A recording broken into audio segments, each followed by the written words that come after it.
এবং আমাদের উপজেলা বিএনপির সাংগঠনিক সম্পাদক জাকির হোসেনের নেতৃত্বে আমাদের 4 নম্বর নাংলা ইউনিয়নটা আমাদের আসছে, তাই না? তাইলে ইউনিয়ন আসছে 4 নম্বর নাংলা, 11 নম্বর শ্যামপুর, আর আছে 5 নম্বরের অংশ বিশেষ, তাই না? আর বাদ বাকিরা কি করতেছে? বাদ বাকিরা কিন্তু কাজের মধ্যেই আছে, তারাও কিন্তু মেহনতের মধ্যেই আছে। আমাদের 1 নম্বর দুর্মট ইউনিয়নে উপ চেয়ারম্যান বাদল মিয়ার নেতৃত্বে মিছিল শুরু হয়ে গেছে।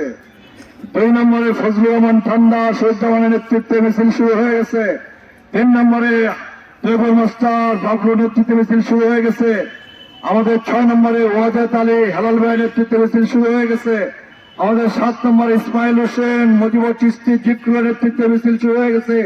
জাকারিয়া জিক্রুর নেতৃত্বে চর পরিষদ থেকে মিছিল শুরু হয়ে গেছে। আমাদের 8 নম্বরে জহুরুল ভাই আমাদের মামুন ভাই নেতৃত্বে মিছিল শুরু হয়ে গেছে। আমাদের 9 নম্বরে আমাদের রাজাল করিম বুলবুল আর মিজানুর রহমান মজদুর নেতৃত্বে মিছিল কিন্তু শুরু হয়ে গেছে। আমাদের 10 নম্বর ঝাউগড়াতে আব্দুল আলিম, আমাদের আবু হারেস এবং সেই সাথে আমাদের আরেক প্রিয় নেতা গোলাম হাফিজ তাইনের নেতৃত্বেও কিন্তু মিছিল শুরু হয়ে গেছে। মানেটা কি?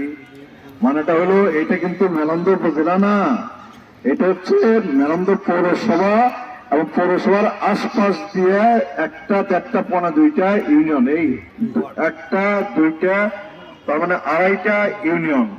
এই যদি পুরা উপজেলাকে আজকে যদি জড়ো করতাম তাহলে কি এই মাঠে কি জায়গা হতো? জায়গা হতো না। কাজেই ইলেকশনের জন্য আমরা বহু বছর ধরে অপেক্ষা করতেছি। আমাদের সেই কাঙ্ক্ষিত ইলেকশন সামনে আছে। আমরা ধানের শীষ থেকে ঘাটে পাইছি। আজকে থেকে মিছিল করা যাবে, ভোট চাওয়া যাবে, বাড়ি বাড়ি যাওয়া যাবে। এই গত কদিন কিন্তু যাই নাই, আমরা আকারে ইঙ্গিতেও কিন্তু ভোট চাইতে পারি নাই। খালি খুশি এই বলা যাবে না, এই বলা যাবে না, এই তেমন, তাই না? আজকে থেকে প্রাণ খুলে মন খুলে আমরা ধানের শীষের পক্ষে ভোট চাই।